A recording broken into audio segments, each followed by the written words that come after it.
Hello folks, and today we're looking at how to paint Crypt Horrors full vampire counts. So first of all, you want to prime your model with Chaos Black, and then I am using thinned down Death Guard Green from Games Workshop, and just putting that all over the model.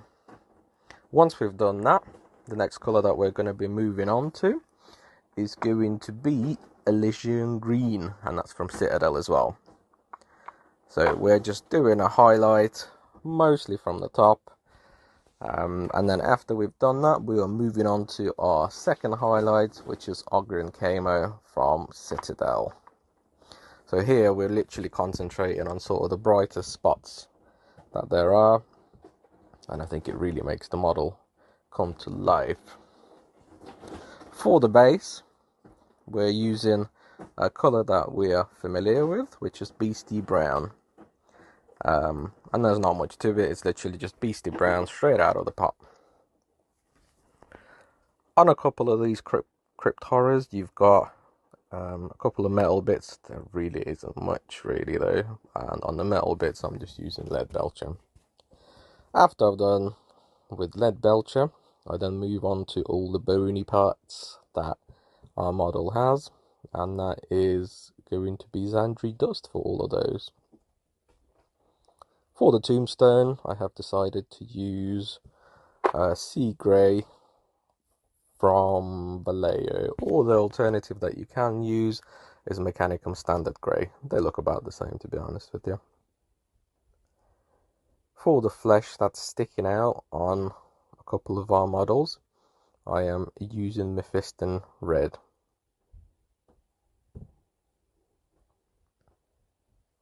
At first I didn't really like the way it looked, but as we move on and paint more and more of our miniature, it tends to look a little bit better.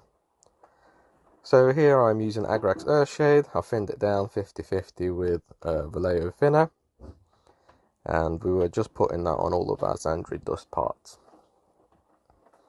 There's a couple of ropey bits here, and the ropey bits I have used Doomball Brown on.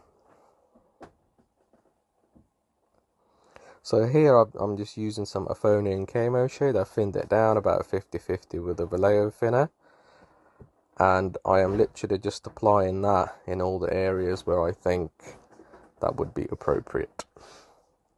And now we're using Tyrant Skull, and we're literally just using a dry brush, and we're dry brushing our entire model with Tyrant Skull.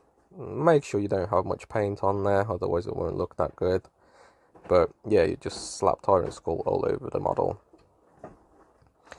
On a tombstone, I have used Agrax Earthshade thinned down again. And for all the hair that we've got on this model, I am using Steel Legion Drab.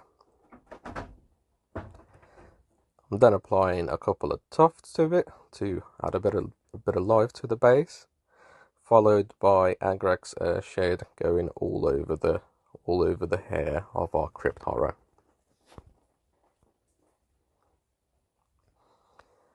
I've gone back to Mephiston Red, and I'm just using that on the eyes of our model.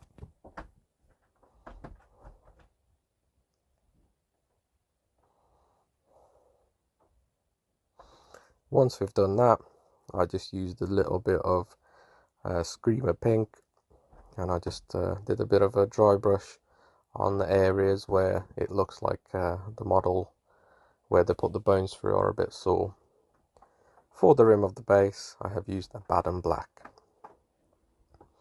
And then I thought, well, there's a bit too much pink in those areas where I've just done the pink, so I've gone back over with, was it Ogre and Camo? Is that right?